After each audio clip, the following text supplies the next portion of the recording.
Humanity has been bestowed with great gifts. Perhaps greatest of all is our imagination, because ultimately it's our imaginations that enable us to shape the world around us. The most obvious examples of that are the great buildings and architecture all around us.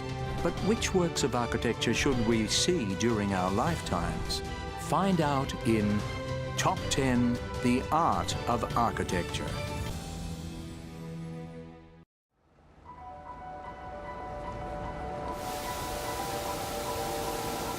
Monuments and memorials typically honor the memory of a particular person or important moment in history in the form of a building, statue, or some other work of art. There are often great feats of architecture and art in themselves, valued for their historical, religious, or national significance.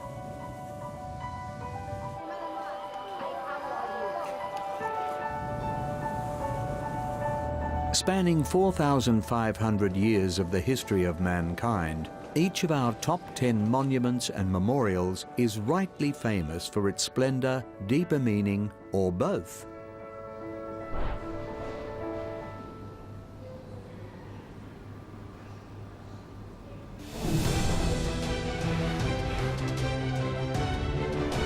Great Sphinx, Giza, Egypt.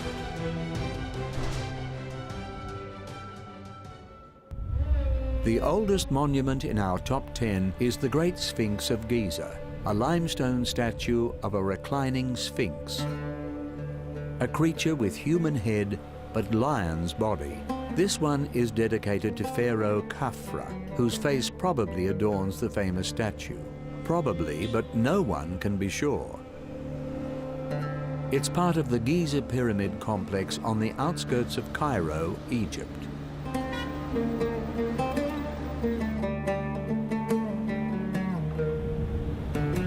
The most famous of Giza's 3 pyramids is the Great Pyramid, commissioned by Pharaoh Khufu. Of the 7 wonders of the ancient world, it's the only one still in existence. Next to it stands the Great Sphinx.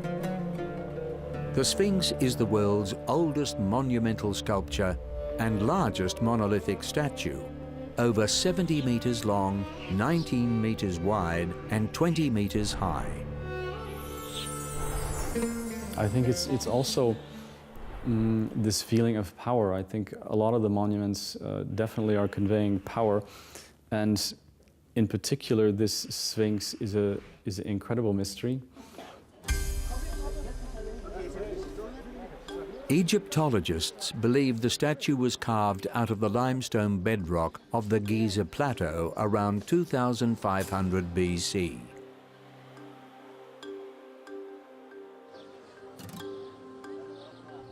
But they're not sure exactly why it was built, or even what it was originally called. The name Sphinx was given to it some 2,000 years later, during the days of ancient Greece.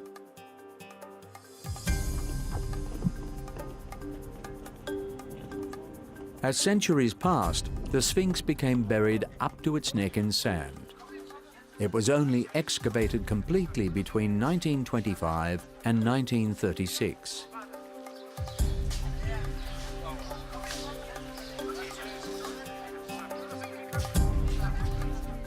Made as it is out of limestone, the Sphinx has eroded badly over time. The missing nose was forcibly prized off who knows when, and the Sphinx also lost 2 of its royal symbols, the beard and the uraeus, an upright cobra on its forehead. The Sphinx has undergone several restorations. Some, such as between the 1950s and 80s, did more damage than good by using cement. But happily, all this was removed in the next phase of restoration, which used large stones similar to those of the period, plus traditional lime and sand mortar. The power of the scale of these monuments and the symbolism of them, if this is guarding or this is threatening or this is showing power and probably ego, this is a completely different character. Finally, in 1998, the restored Sphinx was unveiled in a spectacular ceremony. Conservation works continue up to the present day. In 2006, the neck and chest were repaired using mortar, which when dry is very much like limestone. It is a day that everyone all over the world will be remembered, because the Egyptians and our president will announce to the whole world that the Egyptian is safe. 10 years ago, the Sphinx was not smiling because of the bad restoration. But today, the Sphinx for the first time is smiling. The Great Sphinx has been gazing over the Giza Plateau for more than 4,500 years. This, together with the mystery of its origins, makes it one of a kind.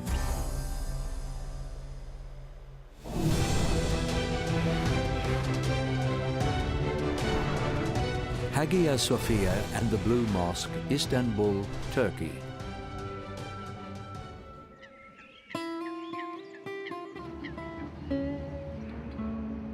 We travel now to the Turkish capital of Istanbul. Under the name of Constantinople, this was once the biggest city in the world, center of the Byzantine Empire. Its two largest mosques evoke that bygone era. Whether you are setting off or returning to the city by sea, you can't miss either of them.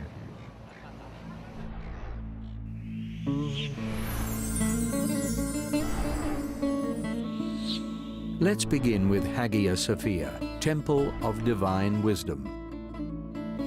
It was built by Caesar Justinian I in 537 AD to symbolize the might of the Christian Byzantine Empire. In 1453, Constantinople fell to the Ottoman Empire.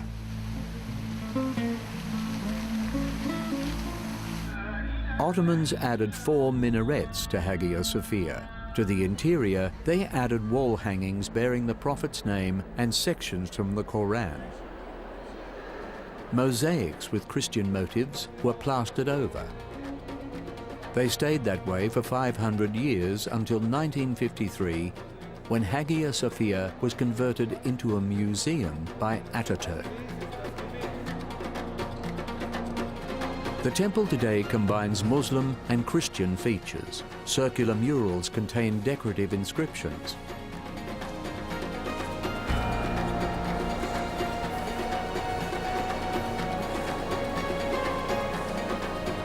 There are 40 windows in the dome today, alternating with vaulted ribs of bricks and mortar. The play of light can sometimes make the dome appear to be floating in mid-air. It is truly something to see firsthand. First of all, the Blue Mosque is one of the places of worship that most guests want to visit when they come to Turkey.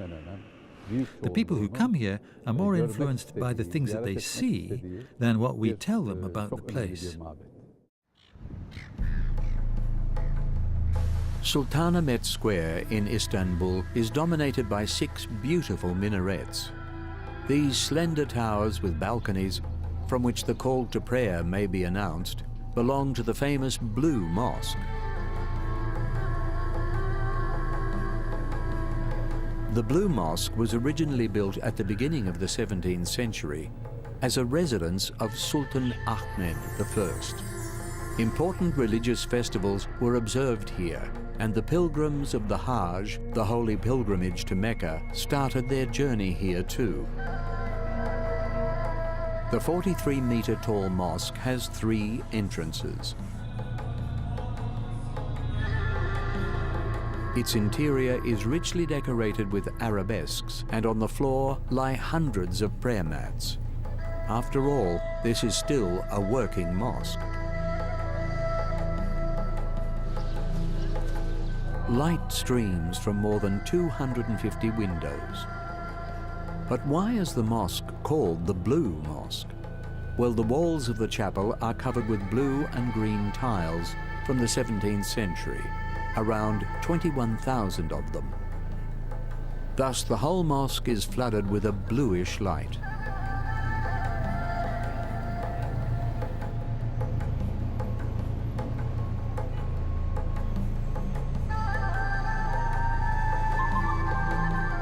Sultan Ahmed's Blue Mosque is one of the most dazzling in the entire Muslim world.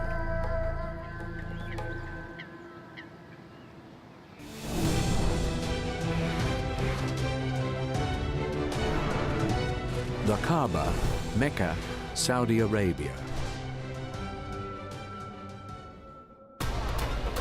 The Kaaba is the instantly recognizable building at the center of Islam's most sacred mosque, the Grand Mosque in Mecca, Saudi Arabia.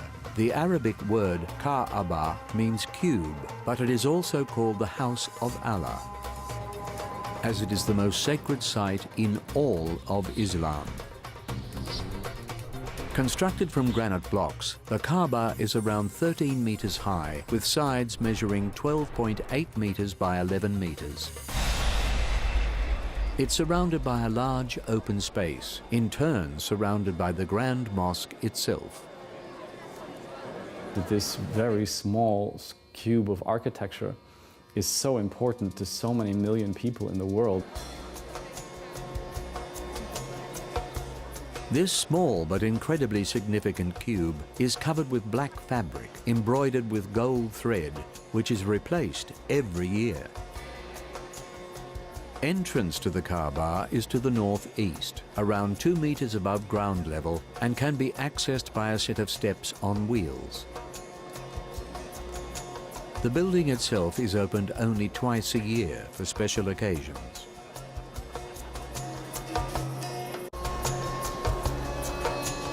A pagan shrine in the area of current-day Mecca has been a site of pilgrimage for several centuries before the year 629, when Muhammad conquered Mecca, establishing it as a place of worship for Muslims. In 683, the Kaaba was rebuilt, though not as a cube. 10 years later, however, the new ruler of the city had this new building razed and rebuilt the Kaaba on its original foundations. Remnants of the demolished Kaaba now form the Hatim, a marble wall opposite the present-day Kaaba. It's about a belief, and the belief is the most important thing. There's not let's say, a physical expression of that belief which is grand, or which is a cathedral, or which is anything else other than this particular point. Another rebuild took place in the year 1630 after the walls collapsed due to heavy rains and flooding.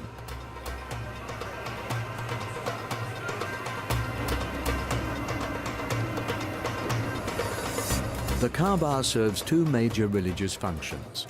Wherever they are in the world, Muslims face the Kaaba while at prayer, and every Muslim who can must perform the Hajj, or pilgrimage to Mecca, a ritual which involves circling the Kaaba 7 times.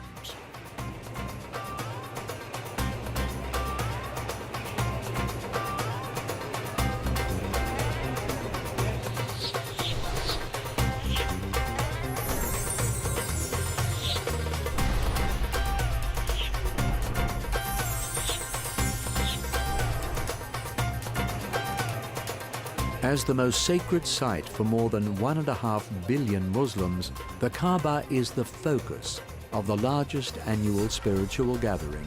Indeed, it is a monument to a tradition that goes back more than 13 centuries.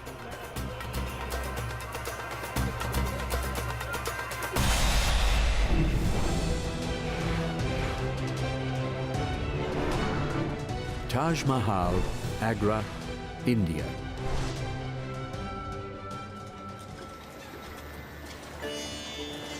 In 17th century India, the Mughal Emperor Shah Jahan, grief-stricken after the death of his beloved wife Mumtaz Mahal, built her the most exquisite tomb. This was the white marble mausoleum, the Taj Mahal. The Taj Mahal is located on the southern bank of the Yamuna River in the northern Indian city of Agra, and architects of today still marvel at its features. If you consider let's say, the geometry of it, the expression of it, its defining points, it's a fascinating piece of work. A UNESCO World Heritage Site, the Taj Mahal is the greatest achievement of Mughal architecture, the high point in a whole millennium of Indo-Islamic architecture.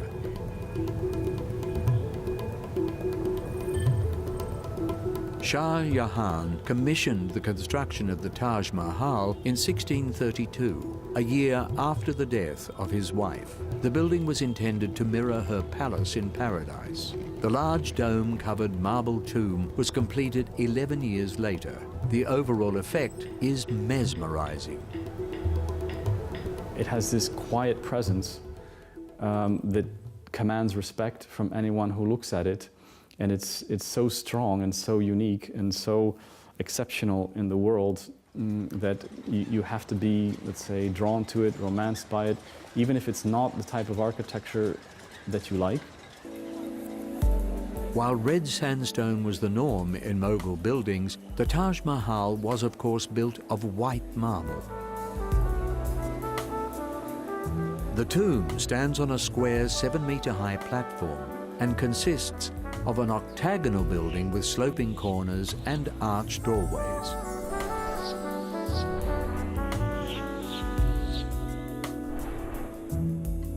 Surmounting the tomb is the central chamber, which houses fake stone coffins of Mumtaz Mahal and Shah Jahan.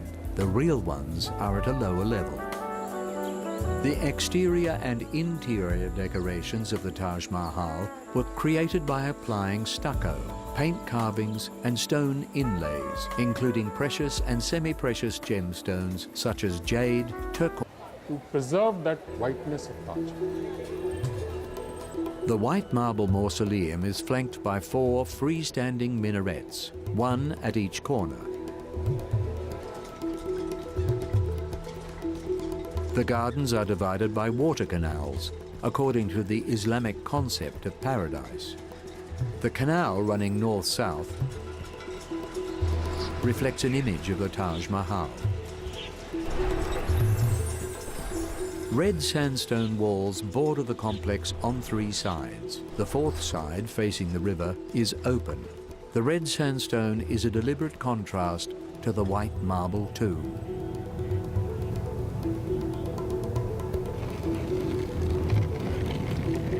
After the breakup of the Mughal Empire, the Taj Mahal began to decay, but preservation work began in the early 1900s and continues to the present. As air pollution threatens the marble facade, a zone with strict emission standards has been imposed in the surrounding area.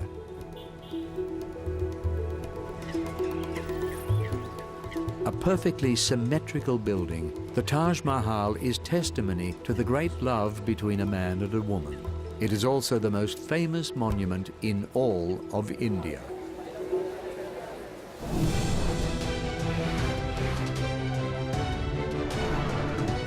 Statue of Liberty, New York City, USA. The Statue of Liberty, which guards the entrance to the harbors of New York City and New Jersey, was erected in 1886.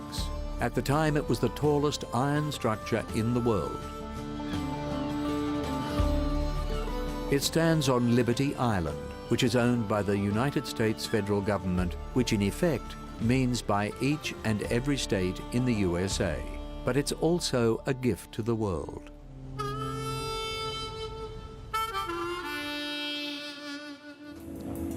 The French sculptor Frédéric Auguste Bartholdi chose the island as the site for his statue when he saw that every ship that arrived in New York Harbor sailed right past it. It was the French senator and anti-slavery campaigner Edouard de la Boulaye who first had the idea for this monument to freedom. It would be presented by the people of France to the United States as an enduring symbol of liberty.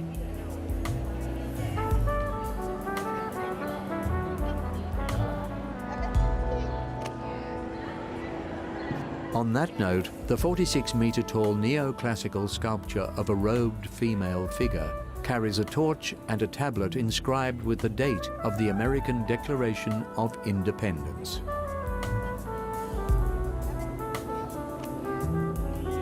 The statue is truly colossal. The eyes alone are around 3/4 of a metre wide and the nose just under 1.5 metres long. The iron infrastructure was designed by Maurice Koechlin and Gustave Eiffel. That's right, as in the Eiffel Tower. The skeleton supports the copper skin, which is just 2.4 centimetres thick. The statue stands on a 27-metre tall pedestal, housing a museum with stunning views from the observation platform near its top. The statue has 2 other viewing platforms. The one in the crown has 25 windows, but is accessible to only a small number of people at a time.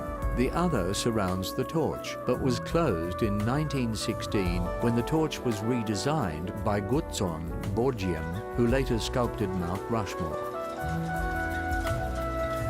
There are many replicas of the statue, but Bartholdi's original plaster model from 1878 is in the Museum of Arts and Crafts in Paris. In 2011, this model was used to create the bronze figure that stands outside the museum.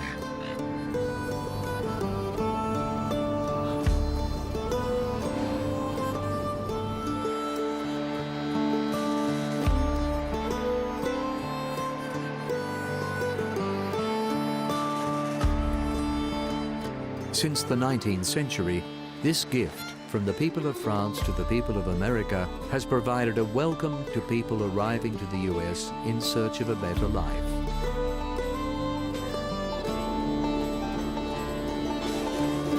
It is a powerful symbol of freedom and an icon of the United States, recognized all over the world.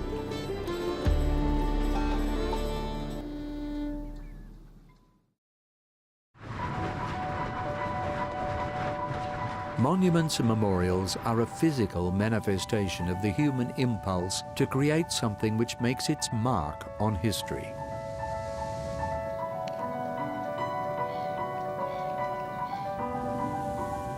All the monuments and memorials that we have seen so far are visited by millions of people every year. But the 5 that follow are probably the most famous in the world, icons of their respective countries. Seeing any one of them in real life is bound to make a lasting impression.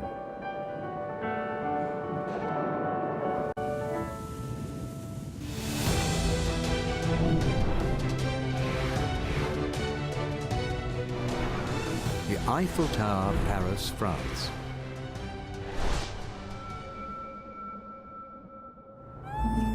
The Eiffel Tower, named after engineer Gustave Eiffel, whose company designed and built it, is one of the most famous structures in the world. It is an icon of Paris, the French capital.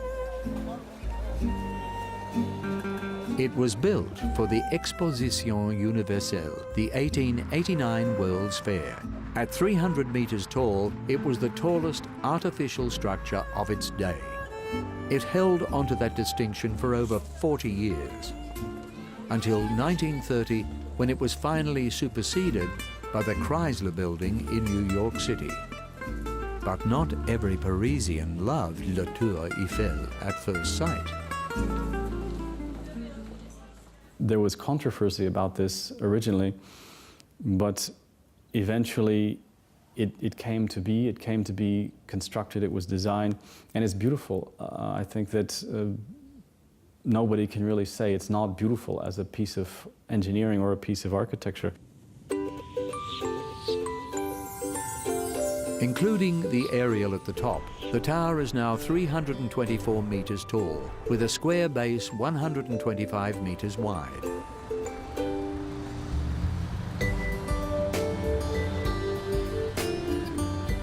It is a truss tower made of wrought iron, with 3 platforms for visitors, accessible by stairs and lifts. The highest platform includes Eiffel's own private apartment, which is now open to the public.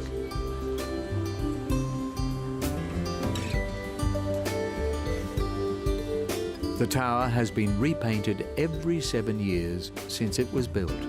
It's not been repainted since 1938, and now the work is expected to be spread over 6 months. It was designed in 1884 by two engineers who worked for Eiffel and an architect colleague. Eiffel bought the trio's patent and entered it in the competition for the 1889 exposition. With Eiffel's credibility as a builder of bridges, plus the interior structure of the Statue of Liberty, a contract was soon signed and construction began. The tower reached its full height in March 1889, and on the 31st of that month, the Eiffel Tower was officially opened. Right from the start, elevators were an important part of the tower's engineering. For the first 10 years, each platform was accessed by a separate set of elevators until hydraulic elevators were installed in 1899, which carried visitors straight to the second platform. The elevator between the second and third platforms was the only one of its type in the world and was not taken out of service until 1983.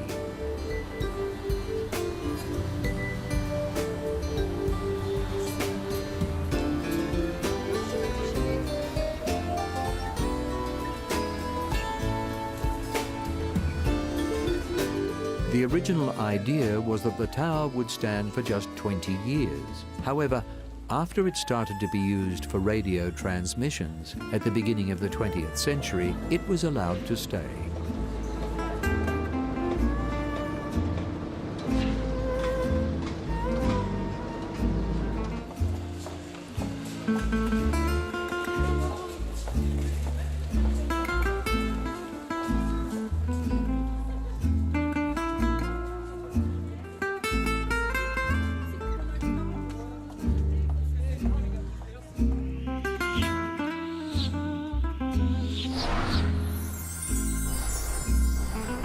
The Eiffel Tower was at first strongly criticized by some notable public figures and leading artists.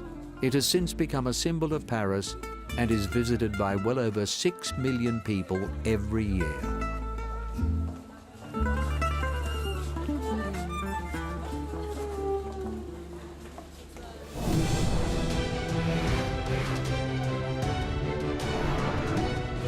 Lincoln Memorial, Washington, D.C., USA.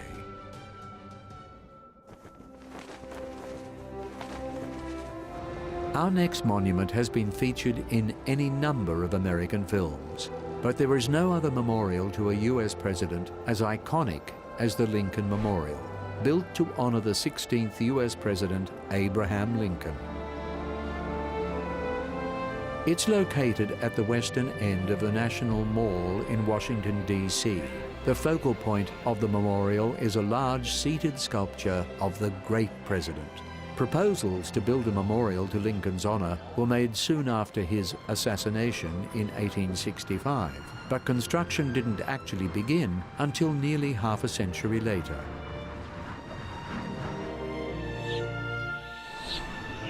Made from Colorado Yule marble, it was designed by the American architect Henry Bacon to resemble a classical Greek temple.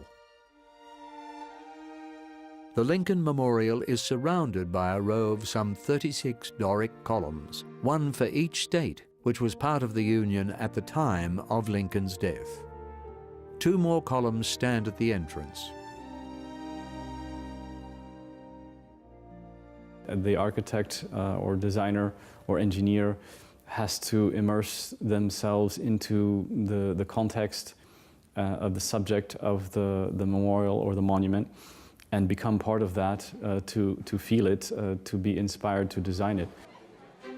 Above the columns are the names of those 36 states and the dates when they entered the Union. Above those are inscribed the names of the 48 states in the Union by the time of the memorial's completion in 1922.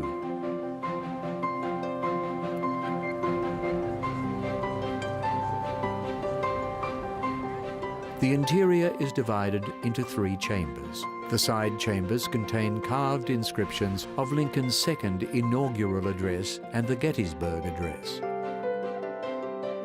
The central hall contains the seated sculpture of Lincoln, which was designed by one Daniel Chester French, a sculptor who often worked with Henry Bacon the project's overall architect. Lincoln's sculpture is nearly 6 meters in height and about the same width. Built from 28 blocks of white marble, the figure of Lincoln stares directly ahead, out of the memorial and through the open portal towards the Washington Monument and the Capitol.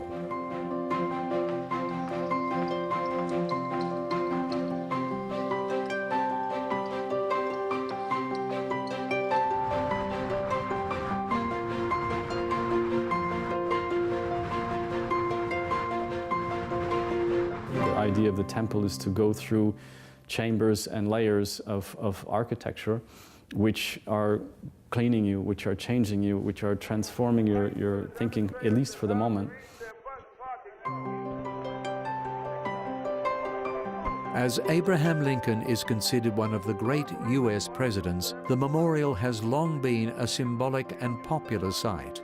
In the 1950s and 60s, it became a focal point for the civil rights movement. In 1963, it was here that Martin Luther King Jr. delivered his historic "I Have a Dream" speech to around 250,000 people. Lincoln's statue reads, "In this temple, as in the hearts of the people for whom he saved the Union, the memory of Abraham Lincoln is enshrined forever."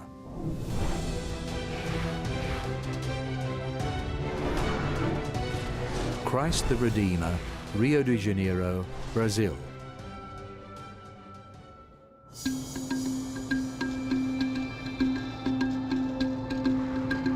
Christ the Redeemer, an Art Deco statue of Jesus Christ, built in 1931, welcomes with open arms all who come by ship to Rio de Janeiro, Brazil. The statue is also a statement of faith.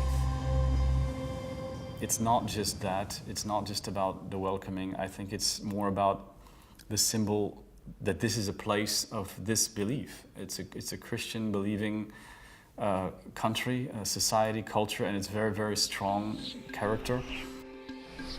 The statue is 30 meters tall, not including its 8-meter pedestal. The arms stretch 28 meters from tip to tip. It looms over Rio de Janeiro, atop of the 710-meter-high Corcovado mountain, visible to all day and night. A Roman Catholic priest named Pedro Maria Bosch first had the idea to erect a Christian monument over Rio de Janeiro back in 1859, but his idea was not developed further. Finally, in 1921, due to the imminent centenary celebrations of Brazil's independence, Corcovado Mountain was chosen to be the site. Its symbolic foundation stone was laid in 1922. The design was a collaboration between Brazilian designer Carlos Oswald and civil engineer Heitor de Silva Costa. The actual sculptural work was done by a Polish-French sculptor named Paul Landowski. The supporting structure was built from reinforced concrete. The coating is of soapstone, chosen for its durability and insulating power, and lighting rods were placed at the top. Construction proper started in 1926, finishing only in 1931. Since then, the statue has undergone numerous repairs and cleanings. In 1980, it was cleaned in time for the visit of Pope John Paul II.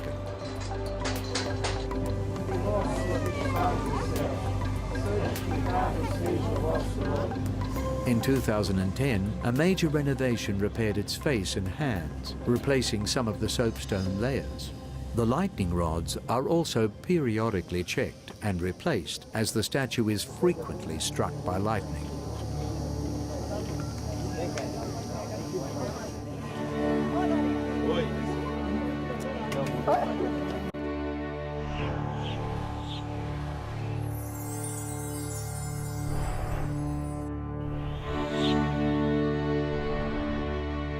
In 2006, to mark the statue's 75th anniversary, a chapel at its base was consecrated and dedicated to Our Lady of Aparecida, the patron saint of Brazil.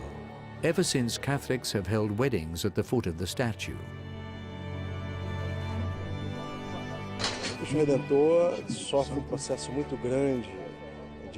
The Christ the Redeemer statue has suffered deterioration due to erosion, climate pressure and lightning. We're at a 710-metre elevation here, and this beautiful work, which is 38 metres high, is in need of constant renovation.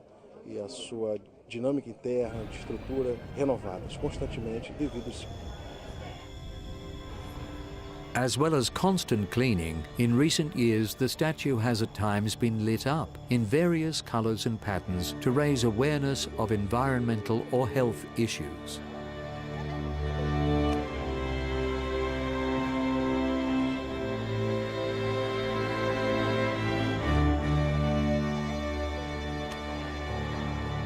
For more than 60 years, Christ the Redeemer was the tallest statue of Christ in the world, until it was surpassed by the Bolivian statue Christ of Peace in 1994. But it remains both a symbol of Christianity and an instantly recognizable emblem of Rio de Janeiro.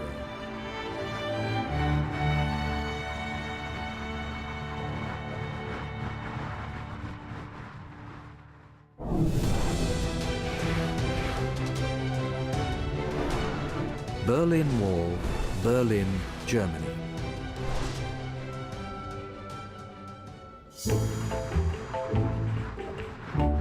A quarter of a century ago in Berlin, a huge architectural boom became part of an effort to reunite a divided city. That building boom continues today.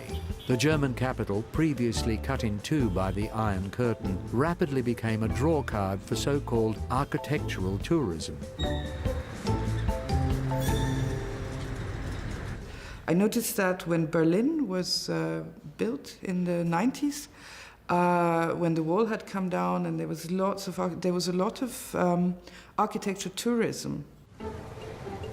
Unique architectural projects go hand in hand with memorials to Germany's troubled 20th century. The Berlin Wall is still the most famous symbol of the Cold War. For nearly 30 years, a 165-kilometre-long wall divided the world into East and West.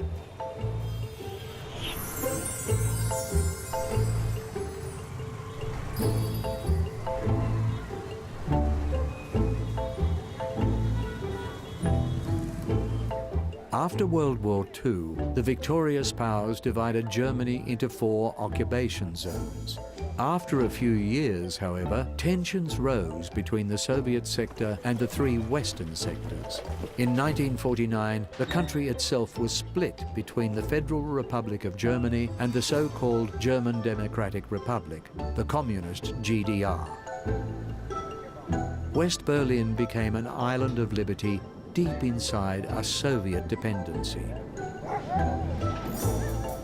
The building of the Berlin Wall first began in 1961. Initially only a stretch of barbed wire, it grew into a concrete wall over 3 meters high. It had internal reinforcements of copper wire, and the top edges were rounded to make it more difficult to climb over and escape to the west.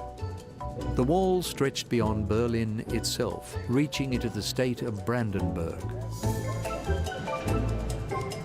The bottom part was widened with barricades to stop it being rammed by heavy vehicles.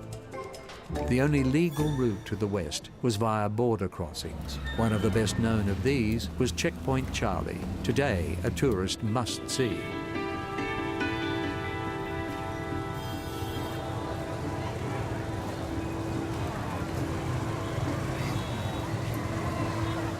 The Iron Curtain in Berlin didn't just consist of one wall. There was also a corridor which contained the so-called death zone. This ran along the eastern side of the wall, 30 to 50 meters wide, complete with watchtowers, machine gun lookouts and landmines, and a second wall on the East German side. Nothing was allowed to get in the way of building the wall. For example, in the middle of the death zone stood a church. Under pressure from the East German government, it was destroyed.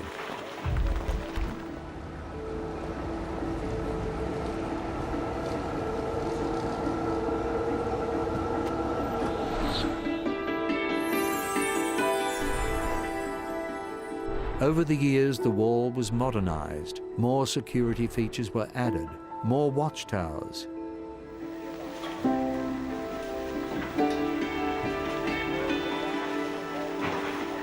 Even that couldn't stop some brave souls making a run for freedom.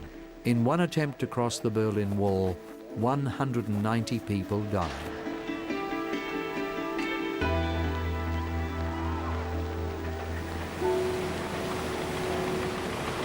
To remember what's all happened since 61, to remember all the dead people who have been killed jumping over the wall, and also the celebration of the freedom. In 1989, the wall was brought down even faster than it had been built, when the borders opened and the fall of the Berlin Wall took place. The Berlin Wall became superfluous. Schabotsky declared that from now on, all its borders would be opened and East Germans would be allowed to travel freely through any of the country's border crossings.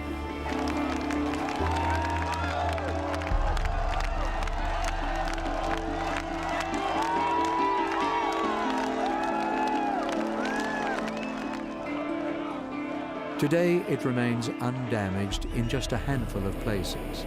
But those remains, spread across the city, still call to mind its monstrous length and the tragedy of its brave victims.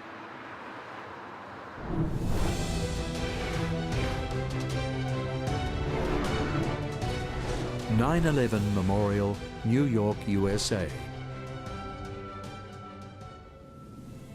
The skyline of Manhattan. It tells a different story to that of little over 15 years ago. Nowadays, of course, where the Twin Towers once stood is a memorial, and the One World Trade Center, a skyscraper more than half a kilometer tall. It is probably the best guarded high-rise building in the world because it stands on the site where the Twin Towers stood until the terrorist attack of September 11, 2001. Almost 3,000 people died and thousands more were injured in the terrorist attacks. Images of those two hijacked airliners crashing into the World Trade Center are still not easy to look at. It took many months to clear the huge pile of rubble and debris known as Ground Zero. These days, there is a memorial with the largest artificial waterfalls in North America and plaques which commemorate the fallen. This site should exude the spirit of New York, should exude the spirit of America, and it's a cultural answer to these attacks. The way this site is shaped through the memory of that horrible event, but also through the belief in the beauty of New York, in the beauty of and that we will never be dissuaded or cowered by terrorism to build a city of 2 stories high, that the city will soar as it has always in a free and beautiful way. Polish-American architect Daniel Libeskind was appointed a master planner for the entire project in early 2003. A wise choice, most would agree. The tragic demise of the WTC and many of its occupants is observed in the 9/11 Memorial. It is in the shape of 2 giant pools, marking where the foundations of the Twin Towers once stood. Around the waterfalls are bronze panels inscribed with the names of 9/11's victims. The ceremonial opening of the now officially named 9/11 Memorial took place on 11th of September 2011.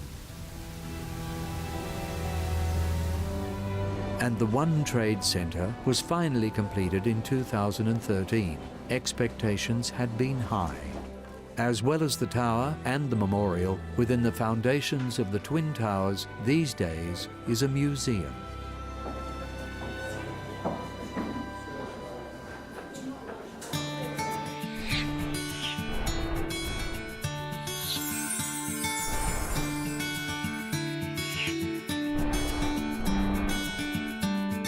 It must be iconic, simple and pure in its form, a memorable form that would proclaim the resiliency and the spirit of our democracy. That tower should really be that highlight, should embrace not only the site, but should stand for the Statue of Liberty, should show to the world the beacon of light and hope in a world which is often dark.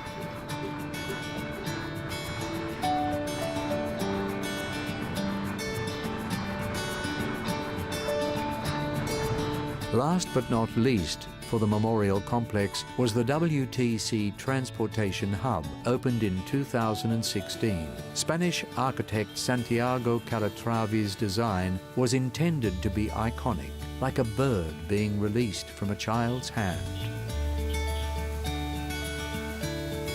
Just hoping that this becomes a source of revenue, a source of life, a source of revitalization of this part of the city.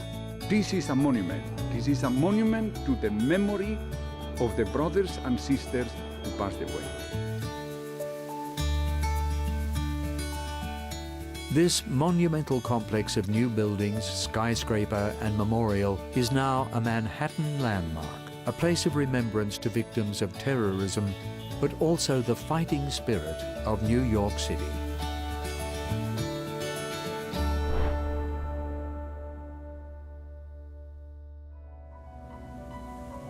We have seen that the desire to build something which survives the ravages of time and that will be admired by generations to come can be found on every continent, spanning many different cultures and epochs. Although they might not serve an obvious practical purpose, monuments and memorials are able to connect with the hearts of people through symbolism and grandeur.